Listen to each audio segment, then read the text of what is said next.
नमस्कार मंडळी, मी प्रतीक्षा पुन्हा एकदा आपल्या सर्वांचं आपल्या लंबोदर किचनमध्ये मनापासून स्वागत करते। तर उन्हाळा सुरू झाला की दुपारच्या वेळी किंवा सकाळी नाश्त्याला काहीतरी थंडगार आणि पोटभरीचं खावंसं वाटतं। मग अशा वेळी दही पोहे हा एक उत्तम पर्याय आहे। हे पोहे चवीला तर अप्रतिम लागतातच, पण पचायला देखील अतिशय हलके आहेत।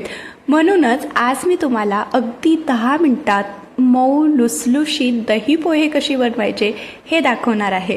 तर त्यासाठी हा व्हिडिओ संपूर्ण पहा। तर चला तर मग आता वेळ न घालवता आजच्या व्हिडिओला सुरुवात करूया। जरासुद्धा व्हिडिओ आवडला तर नक्कीच लाईक करा आणि चॅनेलला सबस्क्राईब करायला देखील विसरू नका। तर त्यासाठी इथे मी 1 वाटी पोहे घेतलेत, जे आपण रेग्युलर कांदे पोह्यासाठी वापरतो ना, तेच पोहे घ्यायचे आहेत। तर आता हे जे पोहे आहेत ते आपल्याला एखाद्या मोठ्या भांड्यामध्ये घालून घ्यायचे आहेत आणि एक 3 ते 4 वेळा तरी स्वच्छ धुवून घ्यायचे आहेत। तर इथे बघा, पोहे जे आहेत मी स्वच्छ धुवून घेतलेत। आता आपल्याला असेच हे पोहे एक 5 ते 10 मिनिटासाठी भिजत ठेवायचे आहेत। तर आता पोहे भिजतायत तोपर्यंत आपण दुसरी तयारी करून घेऊया।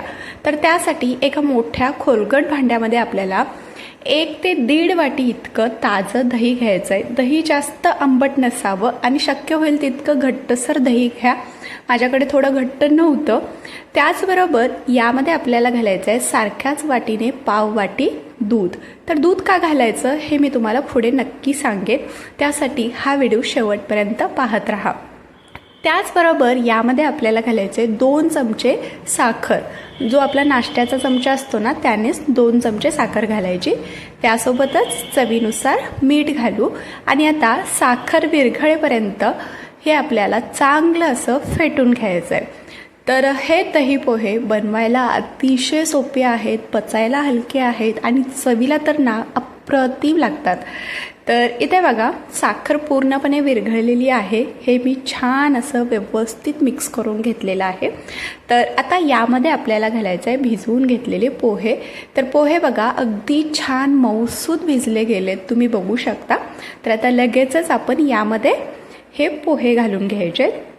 तर यामध्ये मी दूध का घातलं हे मी तुम्हाला आत्ता सांगते। कधी कधी थोड्या वेळानंतर पोहे जे आहेत ते दह्यामध्ये घातल्यानंतर कोरडे होण्याची शक्यता असते। मग असं थोडंसं दूध घातलं ना तर पोहे अजिबात कोरडे होत नाहीत। आणि जर दही थोडंसं जास्त आंबट असेल तर दूध घातल्यामुळे ते थोडंसं ॲडजस्ट होतं, म्हणून दूध तुम्ही जरूर घाला। तर आता हे मी व्यवस्थित या दह्यामध्ये पोहे जे आहेत ते मिक्स करून घेतलेले आहेत। तर बघा अगदी परफेक्ट कन्सिस्टन्सी आहे, जास्त घट्ट किंवा अगदी जास्त पातळ देखील नाही। तर आता यामध्ये आपल्याला घालायचे भरपूर अशी बारीक चिरलेली कोथिंबीर आणि हे देखील आपण परत एकदा मिक्स करून घेऊया। तर दही आणि पोहे याचा स्वभाव हा थंड असतो, त्यामुळे उन्हाळ्यामध्ये शरीरातील उष्णता कमी करण्यासाठी आणि शरीराला हायड्रेट ठेवण्यासाठी दही पोहे खाणे हे अतिशय फायदेशीर मानले जाते।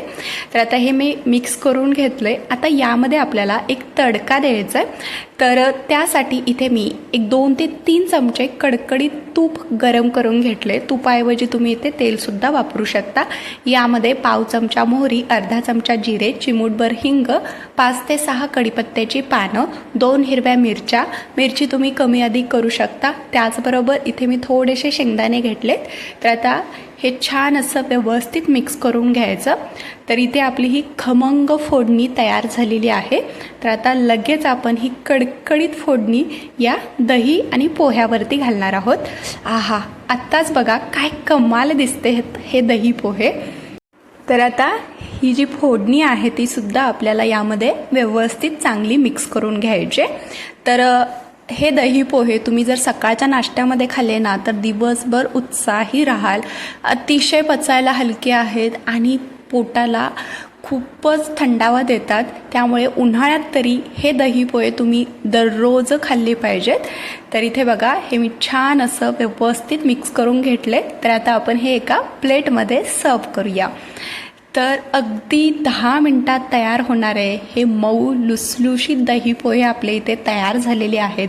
काय मस्त दिसत आहेत, तुम्ही बघू शकता। परफेक्ट कन्सिस्टन्सी आलेली आहे। यामध्ये मी भरपूर अशा सिक्रेट टिप्स सांगितलेल्या आहेत।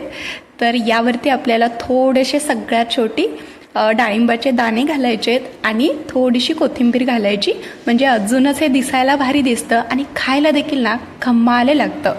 तर या पद्धतीने तुम्ही देखील या उन्हाळ्यामध्ये पोटाला थंडावा देण्यासाठी हे दही पोहे एकदा नक्की करून पहा. व्हिडिओ आवडला असेल तर लाईक करा, चॅनलला सबस्क्राईब करा आणि आपल्या मित्रमैत्रिणींसोबत शेअर करा. तोपर्यंत धन्यवाद.